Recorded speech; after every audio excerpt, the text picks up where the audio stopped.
Rapat dengar pendapat antara DPR RI bersama Menko Polhukam Mahfud MD beberapa hari lalu masih jadi sorotan.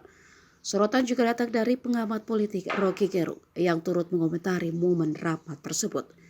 Rocky menilai Mahfud menang menghadapi anggota DPR yang main keroyokan kemarin. Bahkan ia memberikan skor 5-0 atas kemenangan Mahfud melawan 3 striker dari PDIP dan Demokrat tersebut yang justru memperlihatkan kekonyolan para legislator. Ia melihat kemampuan Mahfud MD bisa menjawab satu persatu kritik dan pertanyaan sindiran yang dilemparkan para wakil rakyat tersebut.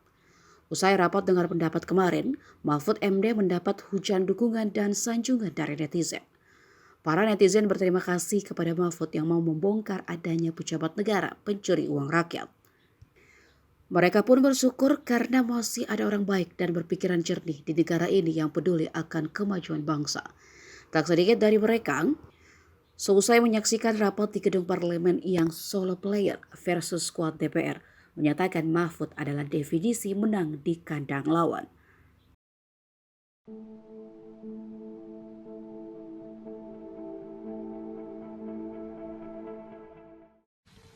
Pak Mahfud tanya pada kita, tolong dong undang-undang perampasan aset dijalanin. Republik di sini ini gampang Pak, saya ini. Lobbynya jangan di sini Pak. Ini Korea ini semua menurut bosnya masing-masing. Di sini boleh ngomong kalah Pak. Bambang Pacul ditelepon, Ibu Pacul berhenti, siap. Ini laksanakan Pak.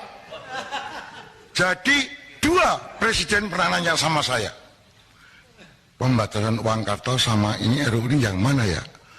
Pak Presiden, kalau pembatasan uang kartal pasti DPR nangis semua. Kenapa? Masa dia bagi duit harus pakai e-wallet? E-walletnya cuma 20 juta lagi. Nggak bisa Pak. Nanti mereka nggak jadi lagi. Oh, loh, saya terang-terangan ini. Gitu loh. Mungkin perampasan aset bisa, tapi harus bicara dengan para ketum partai dulu. Kalau di sini nggak bisa. Teori saya. Jadi permintaan jenengan langsung saya jawab. Bambang Pacul siap kalau diperintah. Mana perintah berani.